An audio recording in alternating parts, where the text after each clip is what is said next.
I run a Shopify SEO studio where we help brands grow their organic search revenue with SEO. And in this video, I wanted to talk about guest posts versus link insertions. So when it comes to SEO, links are essential. We all know that. And guest posts and link insertions, or niche edits, as they're also known, are some of the most common ones that you can get on platforms and you can kind of find yourself. And so I wanted to talk about the differences between these two today and what the pros and cons of each are. So you can kind of get a bit more of an understanding as to what you're paying for and which ones you should choose for your brand. So hopefully you enjoy this. Let's get stuck in with the pros of guest posts. So before we get stuck in, guest posts and link insertions, if you don't know what they are, these are ways that we can get links on other websites to point to your website. Now, if you don't understand what links is, I'll link to a video here that will kind of explain links in general, backlinks and so forth. But what a guest post is that's where you actually write the content and you publish that on another site. So you write a blog, you put your links within that blog, and then you publish it on another site. A link insertion is where you find a blog that's already existing, and then you kind of request to input your link within already existing content. So the basic difference here is you are kind of in control of the guest posts, whereas link insertions, you are just finding sites that already exist with pages, and you are requesting a link on that page in the first place. So this comes to the first pro of the guest post is you kind of have full control over the content and the anchor text. And so, as I just said, what you do with guest posts is you're actually writing the content, or if you're paying someone, they're writing the content for you. That gives you control over what the blog is all about and what you're wanting to write about. And then it also gives you control to place the anchor text on, where you want it, which is, a big positive. And that kind of leads into the second one, which is it's easier to build topical relevance. So what I mean by this is if you are to build topical relevance, which is where we kind of have links and content about your brand that are all within the same kind of topic and niche, it's easier to do that with a guest post because you can control all the content around that link and around that anchor text. So if you have a 2,000 word blog, you can obviously control what that content is. Whereas with link insertion, you can't necessarily do that. You just have to find a page that is relevant enough. So obviously there's less control there. So that's another positive with guest posts is it is much easier to build topical relevance. Thirdly, it's also a much more natural link placement. So again, if you're writing an entire blog, it's so much easier to insert a link naturally into that because you have control over the whole article.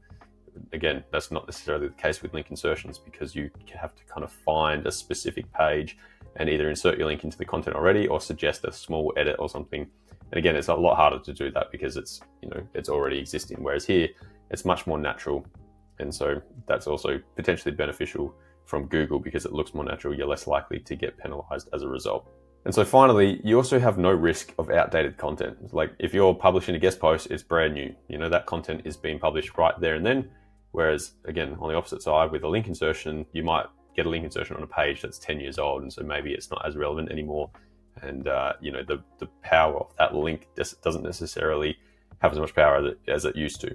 So that's some of the pros of guest posts. So let's look at some of the cons and then we'll jump onto link insertions. So obviously there's a lot of positive things with a guest post, but there are also some negative things as well.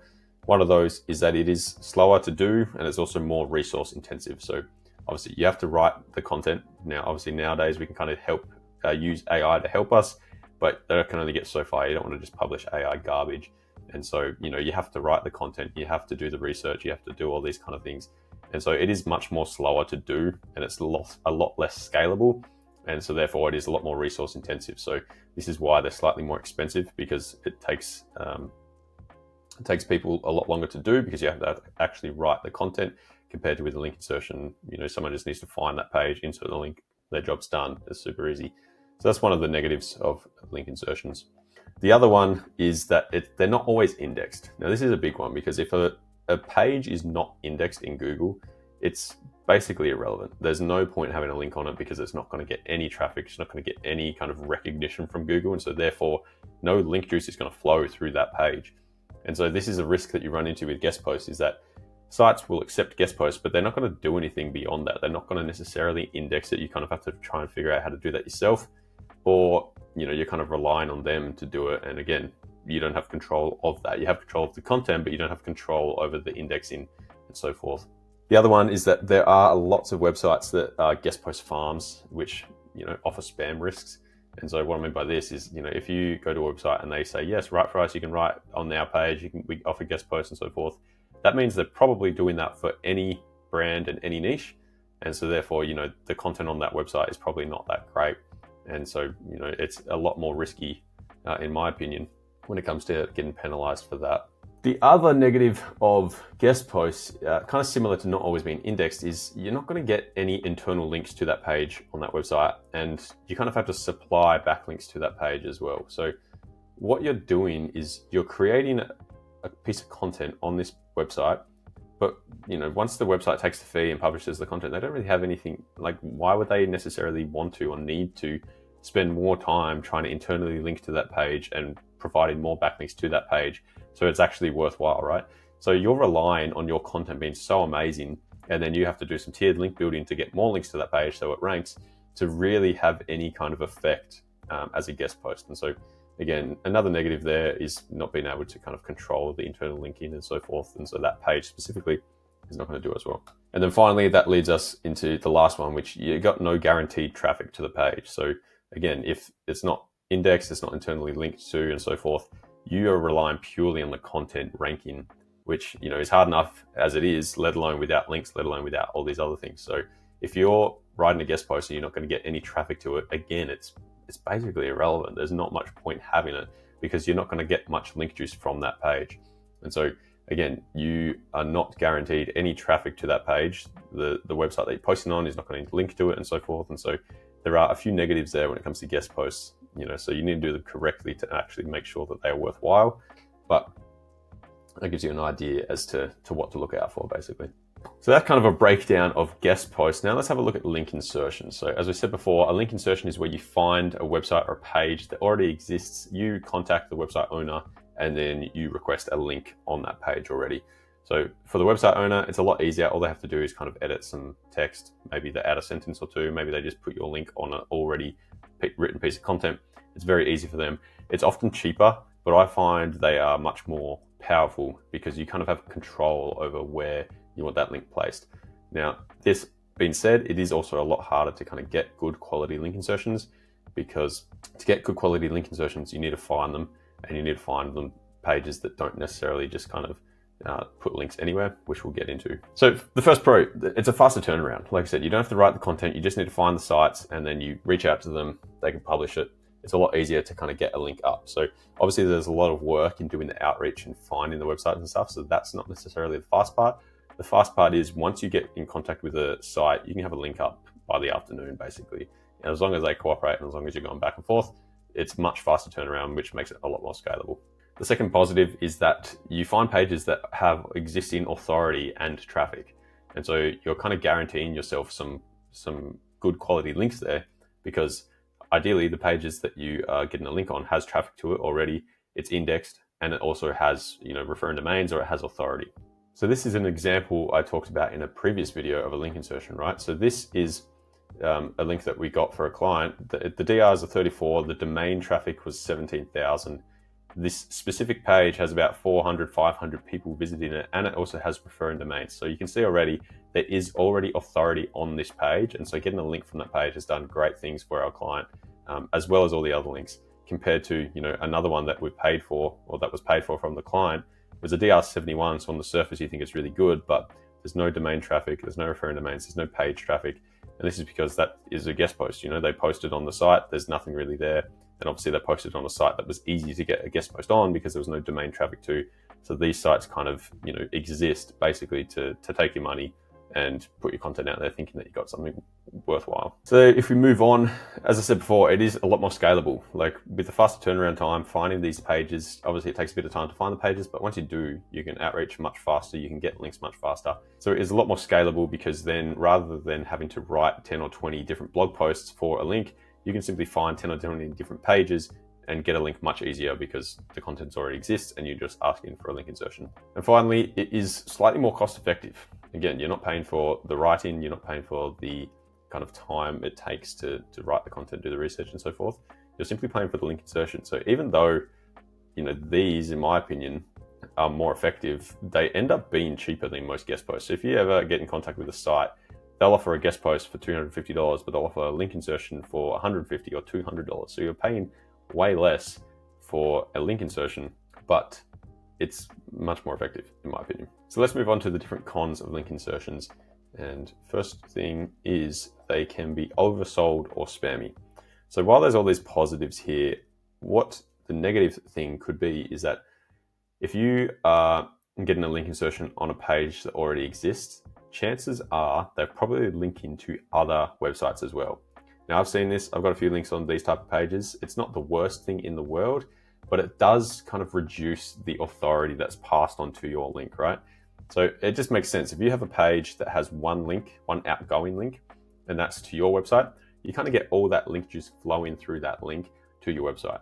But if this page is oversold and they're selling, 5 or 10 different link insertions, then now your one link is spread across 10 links, your one link juice kind of is spread across 10 links, and so it's much less effective. So that's something to look out for as well when you're finding pages for link insertions. If they've linked to too many pages already, it's not necessarily the best link, even if all the other metrics like the traffic and the referring domains and so forth might look good. You got to be careful that they could be oversold. The second negative thing is having less control over the context. So as we talked about here with guest posts, you can kind of write the content and have all the content relevance as you would like it. Whereas with a link insertion, you obviously have less control over the context. Now you need to find pages that are very relevant to your niche. Now it is, it's achievable. It's definitely doable. It just takes a bit more time. And then also you don't have as much control over the rest of the content. So maybe it's not necessarily the content you would like, but sometimes that's what you kind of pay off for with link insertions, is that you have less control over the content. The third thing is it is harder to build topical relevance. Similar to what we just talked about there, you have less control over the content, so therefore you kind of have less control over the topical relevance of that page and of these links that you're building.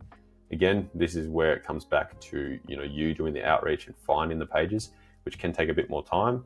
But if you can find the right pages, you can get good relevance. However, it is a lot harder to do. The other negative is having a risk of link removal. Now, this isn't super common, but it's possible. And it's similar with guest posts, but link insertions is a lot easier, where sometimes you might unfortunately get a website that will sell you a link, they'll place the link, and then in a couple of weeks or a couple of months, they might just decide to remove it because they don't want that link on the page anymore. Now, sometimes these links still do flow on some authority, but that's a risk that you run into with link insertions, is that it's a lot easier for this website to kind of remove the link. It's a little bit harder to remove a guest post, because if that guest post is kind of providing traffic into another things, they're less likely to do that. And also it's a bit more obvious when a guest post is removed. So, websites are probably less likely to do that. Whereas with a link, the page is still going to be there. They might just remove the link, and you're not necessarily going to know that that link has been removed unless you're really kind of paying attention to all these different metrics. And finally, there is slightly more risk of Google penalties with link insertions. Now, again, they're not risky in the slightest. However, if you just spam link insertions, it doesn't look as natural, right? Guest posts look a bit more natural because websites, often will post new blog content, will post new articles and so forth. With a link insertion, if your brand has just all of a sudden got 10 or 20 different links from these websites that already existed, it does look a little fishy to Google. And so you're kind of at a little bit more risk of getting a penalty from Google, because it's not necessarily, what Google wants. They want natural links to be inserted. So there you go. There's a couple pros and cons of link insertions and guest posts. Now, if you were to ask me which one I would choose, most of the time I'm leaning towards link insertions, purely because you have a little bit more control over the quality of the link, and it's also a bit more cost effective and easier, Whereas guest posts, they still help. They definitely do work. However, you have to write the content, and then you have to kind of provide links, provide traffic and so forth. And so they're just less effective in my eyes. So with link insertions, if you're paying a third party to do it, so if you're paying one of these platforms that sell links, link insertions might not be as good on those platforms. Whereas if you're actually building them yourself, so you're paying someone like me to do it, we do it legit. We find good quality pages that have traffic. They're not oversold, they're not spammy. And as a result, we get some good quality links. And so that's why I really like link insertions over guest posts, in my humble opinion. Take that as you will. I'm not saying either one is necessarily better than the other. That's just what I do for my clients, and it seems to have worked really well. So there you go. Hopefully you enjoyed. If you like this video, make sure you subscribe. Leave a comment down below if you have any questions about either of these things or anything else SEO related. My name is Zach. I run ZB SEO, where we help Shopify brands grow their organic revenue with SEO. So if you're interested in working with me, click the first link in the description. You can book a call and we can get you cooking with some SEO. If not, I will see you in the next one. Cheers.